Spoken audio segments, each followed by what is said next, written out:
Hey Bat fans, Luke here, back ready to talk this week's main Bat book release, and that is Batman Detective Comics, issue number 975. Interesting, we'll talk about Detective as it was recently announced, if you're unaware. James Tynion's run on Detective Comics will be coming to an end.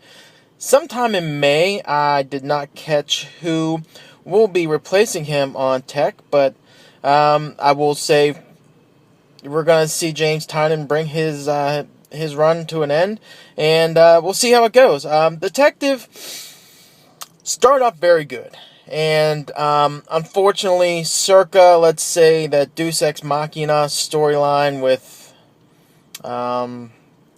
we had with Azrael, it kind of faltered a little bit. And again, Ground Zero for me really was that one issue where we had the first real interaction with Spoiler post the departure of Tim Drake, circa that issue with the Wrath. That was kind of ground zero. I think we really saw the main tipping point of Detective, because really before then, Batman, Tom King's Batman was, I think, honestly, the subordinate book to Tech. But right about that time, I think you see the two books kind of reverse paths. Now it's King's book really is, I think, the premier Bat book right now. And Detective, while still been good, has shown a little bit of decline. But I think as of lately, Detective has really shown a good uptick as far as, quality of book. I will say the last issue of Detective, well, I think I kind of gave it like an average read. Looking back at it some more, I 974, that was kind of like where we really had, even before the annual, right around the annual. That's the way Clayface was brought down, and just some of those interactions between, while it could have been maybe executed a little bit better, I think that issue, when you start putting things in the broader scope of Tech and Tynion's run on this title, I think you will probably gain a little bit more prevalence, and maybe in hindsight, you might appreciate a little more. And even, like I said, given it's a couple weeks, I do appreciate 974 a little bit more, but I don't think I would change it from like a 2.5 ish ranking, if I remember that's what I gave it. But I've already a couple weeks passed, and then you kind of reflect on it some more. I like it a little bit better.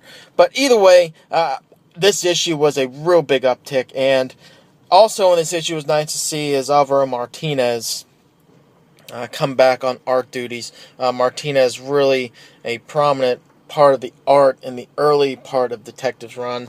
As compared to the cover for this issue against Albuquerque's variant, I will say I do like Albuquerque's cover.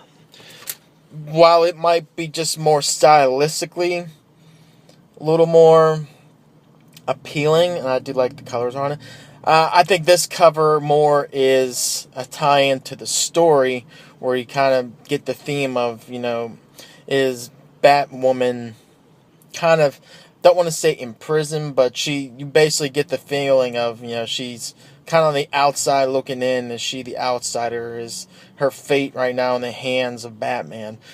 Goes more to the story. I guess more thematically, that cover might tie in better with this issue. While I would say aesthetically, I might like Albuquerque's cover a little bit more in that perspective.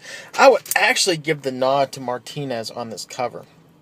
But enough about the cover. What about the inside part of this book, which is really the story and the art?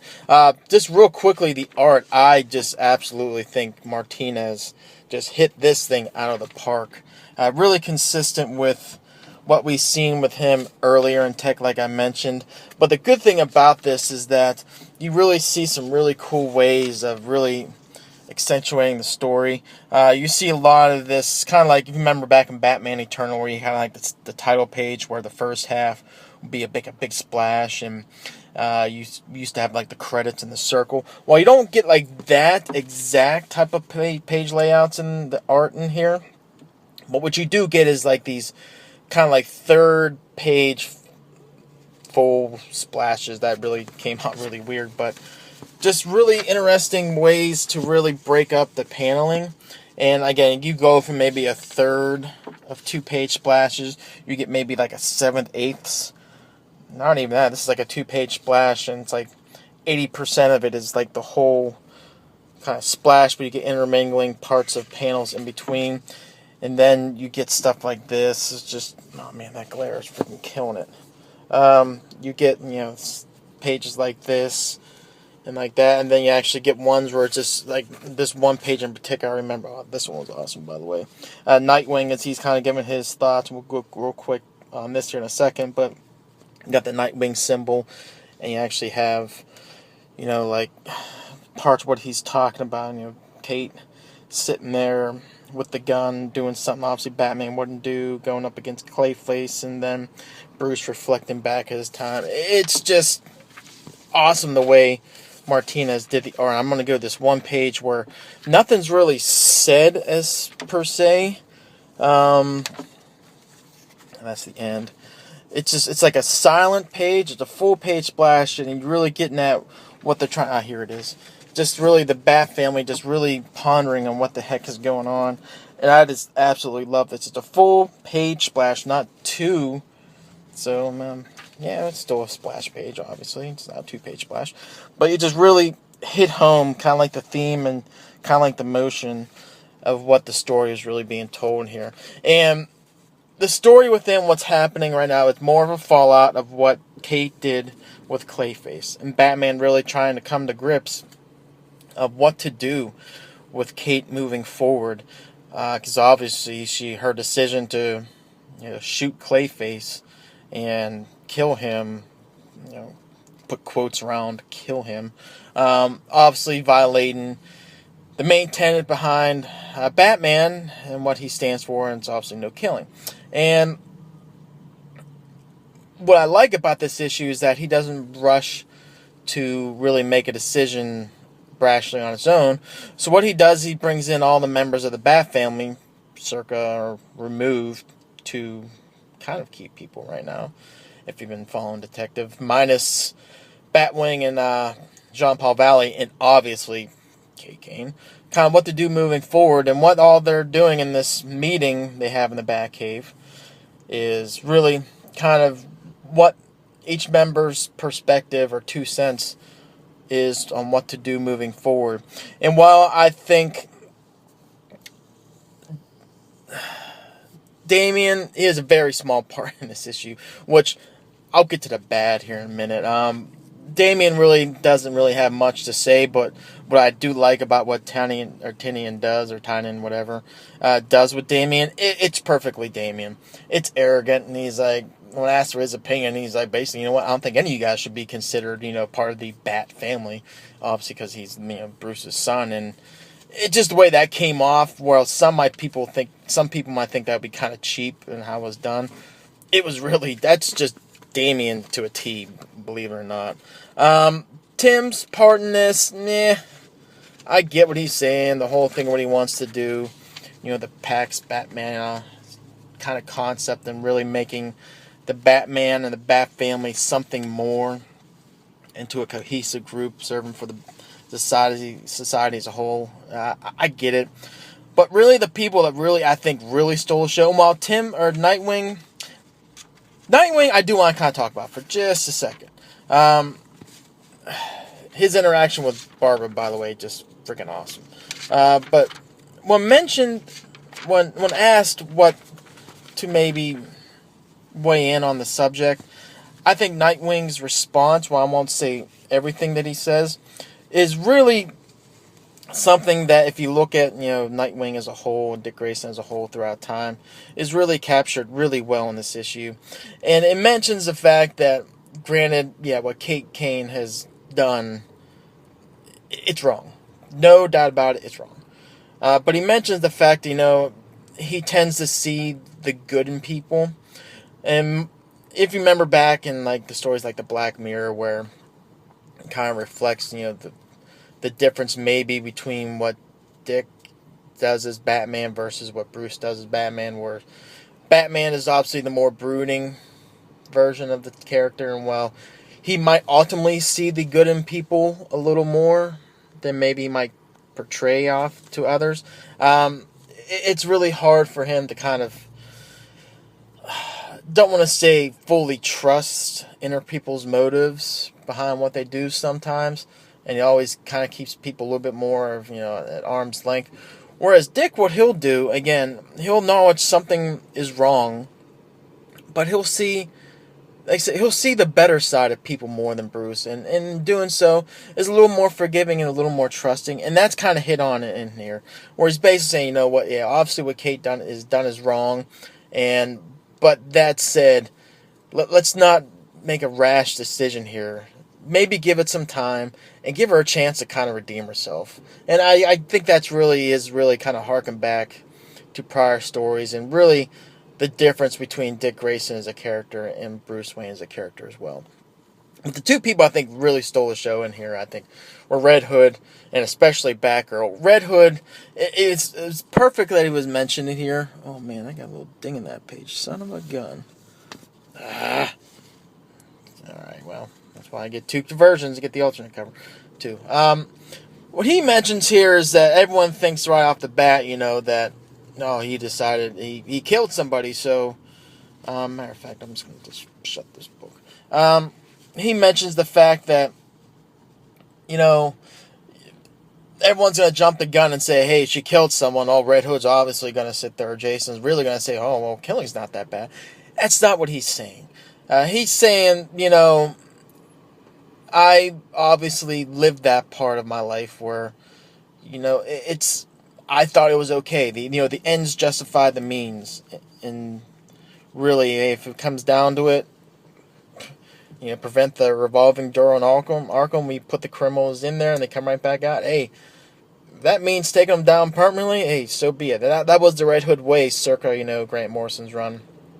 And Batman and Robin, and even you might saw that obviously in books like Battle for the Cowl and whatnot, so forth and so on. But he mentions is that, hey, you know what? I get that, and I made a mistake, and I get that. But what I really wanted to do ever since I kind of left the Bat family was find a way to get back in it, and in doing so, I made a sacrifice, and he thinks he's better for it, and that's why he's kind of looking at the lens through that. He might understand that, Kate might have that perspective, the ends justifies the means here.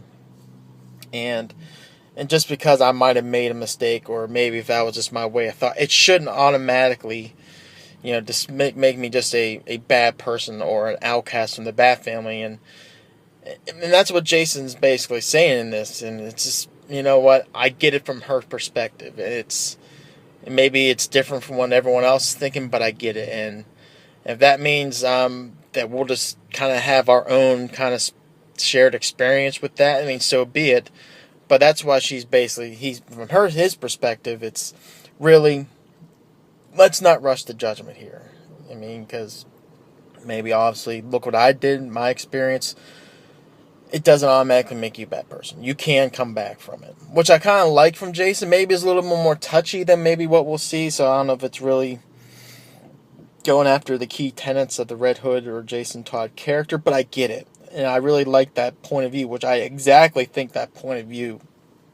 Or I think that point of view is exactly what Jason would say. Whether or not be delivered in a different manner is up for interpretation. But so be it. But Batgirl, I love Batgirl. This Batgirl here in this issue, I think is really what I think is maybe the best take in Batgirl in quite some time. What your thoughts on Batman Eternal is, or was, whatever, regardless, I think, of what your overall point behind it, or I'm not saying it's not valid, but whatever your feelings about the series as a whole was, I think there were some redeeming parts to it, and I think the Barbara Gordon portion of that story was one of my favorites in a long time. Now, I think post-Gail Simone Batgirl character has really, and I get where they're going with the character, and I get it, where you're trying to maybe tailor to maybe a more targeted audience, and I get that. But it's good to see really the key tenets of Barbara really come to the forefront. And maybe, again, you're kind of maybe taking it into a little more of a darker light, a little more gloomier perspective.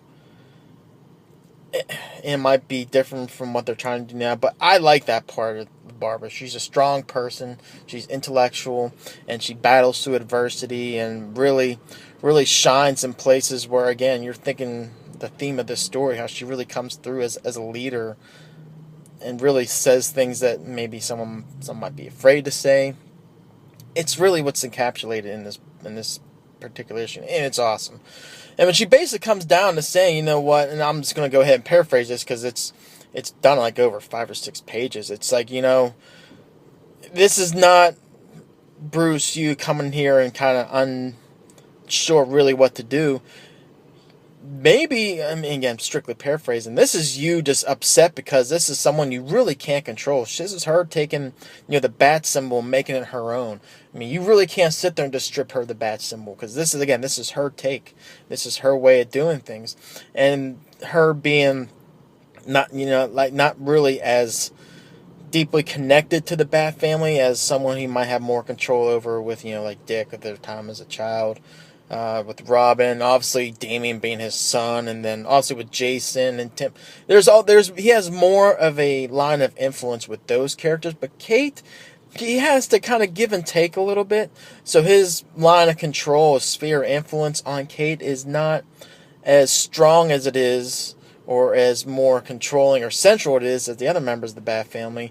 And Kate is that one where he's got to compromise a little bit. So, in her doing this, he realized that, this is something I may or may not have full control over. And that's something that, with Bruce in particular, he needs to be able to really dictate certain fashions or certain decision-making, certain scenarios, certain courses of action that really is tenet to what he thinks ways should go.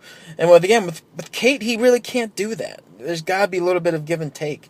And her really being what he does as insubordinate in her actions of deciding to shoot Clayface, it really bothers him because, again, this is something he can't just sit there and go, okay, well, you did that, you broke the rules, I'm going to punish you and whatnot. And again, it might not be that easy with her. Also, she brings up the fact that something we've been really seeing with Tynan since the beginning of Detective. It's this whole facet, and we've been seeing kind of hits and nudges throughout, is that this whole thing of, Batwoman coming to be part of the lead of the colony. And really what Batgirl really confronts Batman in this issue is really, what was your motives of really bringing these members of the Bat family together, really to form this really ultimate team?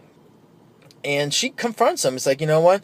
No, it's not this really you trust in Tim's idea to really make the Bat family a cohesive team and really use this Batmania.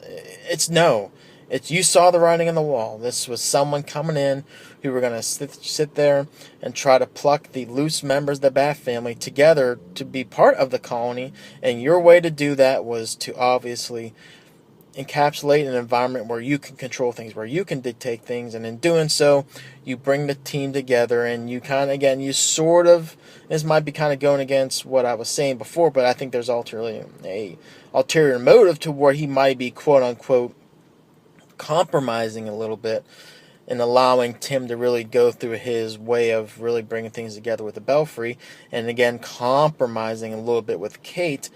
His compromise really had an ulterior motive.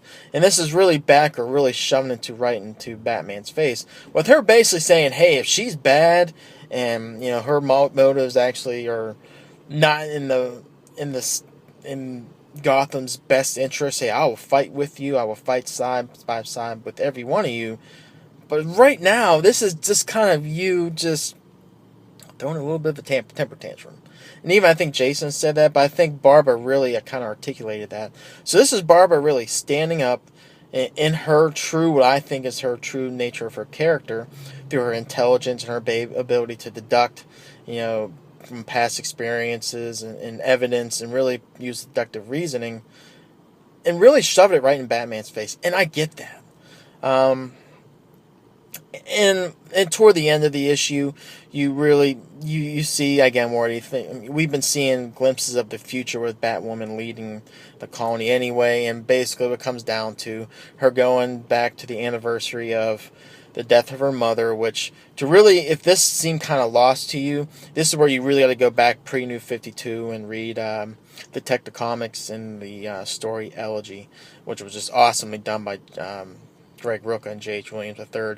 And it kind of goes into where you'll hear things like, when she's mentioned about, seeing someone who's just physically broken after a tragedy, when she's mentioned really with Cassandra. But really, if you read that, if you haven't read that story, this really puts some of the background story with the opening scene in the graveyard, and her recanting with her father at the grave of her mother.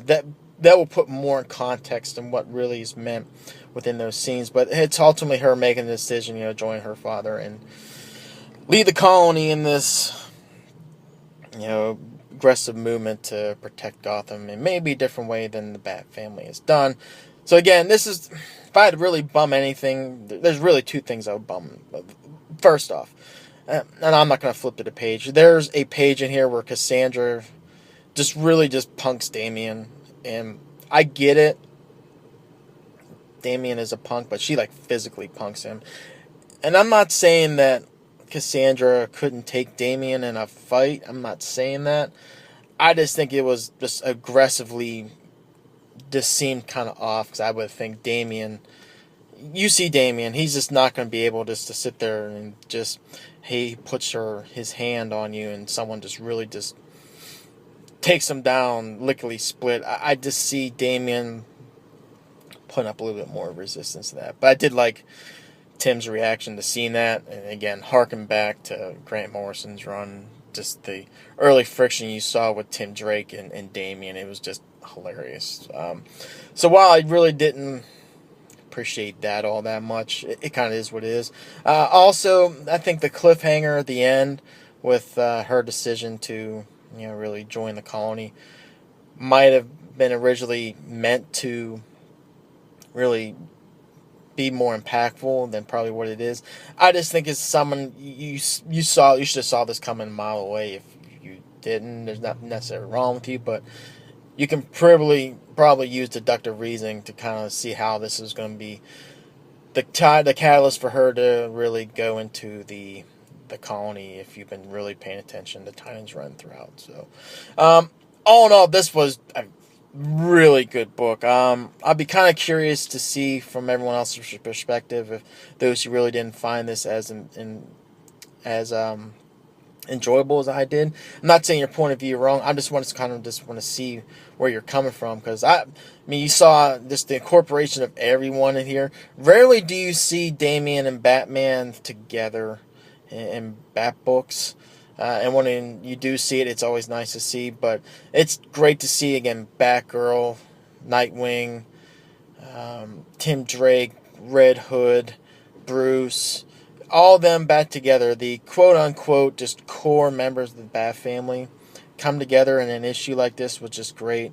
And I really did appreciate just the psychology of what each Bat member really kind of sees themselves in the bigger scope of things, how they might be similar to Bruce, how they might be different, and really what makes them all great was really really displayed in this issue. Everything that really, what you think of Dick Grayson as a character was showcased here. What you think of Batgirl, Barbara Gordon, was showcased here. Everything you kind of think of Jason, while it might be a little bit of a little deviation, which you might think he might kind of act in a situation like this, but if you look at the bigger scope of things, it's all there. Everything is there, and that's why I think this really makes this great. Again, encapsulated with fantastic art by Martinez. I'll give this a 4 out of 5. This was a really good read, and something I'm really excited to see how this all kind of goes forward and what really ultimately comes about this. The only wild card we have, and kind of seeing, even Alfred, his interaction with Cassandra here is really good. Kind of waiting to see what comes with Clayface. I mean, no one really stays dead in comics, and someone like Clayface, I doubt, seriously doubt it. Especially since they dedicated a whole entire annual with him and his origin. We'll see. We'll see how long he, quote-unquote, is dead. So, anyway, 4 out of 5. Hit me up in the comments below what you thought of this particular issue. We'll chat about it and go from there. So, until next video, which should be Batman 42, the continuation of Everyone Loves Ivy, take care.